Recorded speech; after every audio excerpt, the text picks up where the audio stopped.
Sobrang galing ni Senator Miriam Defensor Santiago. Truly nakaka-humble po na makabasa ng comment na she is the next Miriam Defensor Santiago. Agree ba kayo doon? But in fairness to me, hindi ako nagmumura. Hindi ako nagagalit.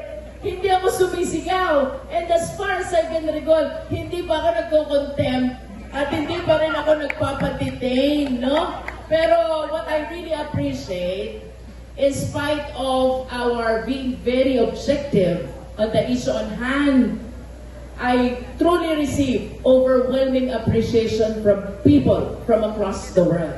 Hindi lamang po dito sa ating distrito, hindi lamang po sa lalawigan ng Batangas, hindi lamang po sa buong Pilipinas. There are people from different countries who are texting me just to express their appreciation of our engagement as one of the investigators in the Quad Committee. Kaya maraming salamat po sa inyong lahat for your appreciation, and perhaps this is the best time also to give my thanks to my professors in law school during my law school day. Salamat po kay former Secretary of Justice Nani Perez, sa lahat po ng aking former professors na humubog kay Beatrix. Because when I was a law student, I even became one of the best debaters, no? And I understand all of these skills accumulated, and that's what you are seeing from me right now as one of the member of Quadcom. Maraming salamat po, and rest assured, I will keep my feet on the ground as one of the humble investigators of this look forward to the Quadcom investigation. I just want to update you also, haba pong nag-iimbestiga kami, padami ang witnesses. So, we already reached a consensus that we have to continue our investigation.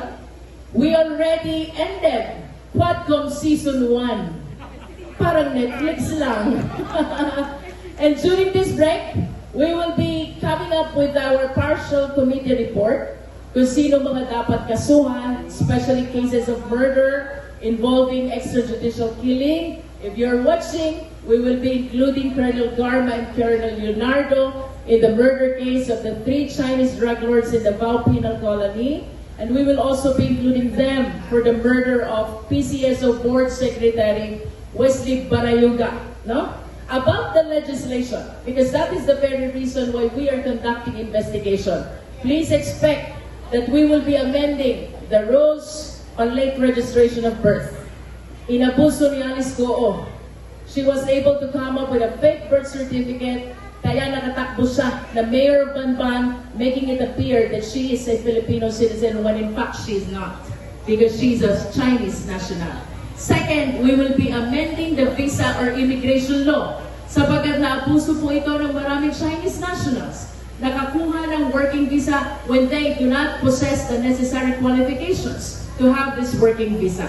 Third, we will be amending the corporation law because they use corporations to layer and make it difficult for all of us to identify who really are the perpetrators. And fourth, we will be amending the anti-money laundering sapagkat napakarami po ng transfer of fund to and from the Philippines. Walang report sa AMLA, and under the law, that is bawal. Dapat pag may 500,000 of money transfer, you should report it to AMLA. Eto, 27 billion, 50 billion, 250 million, walang report sa AMLA. It's because kulang ang ngipin. We need to strengthen the provisions of the anti-money laundering law. So this is the update from Quadcom, and 2 to 3 weeks from today, we will be resuming.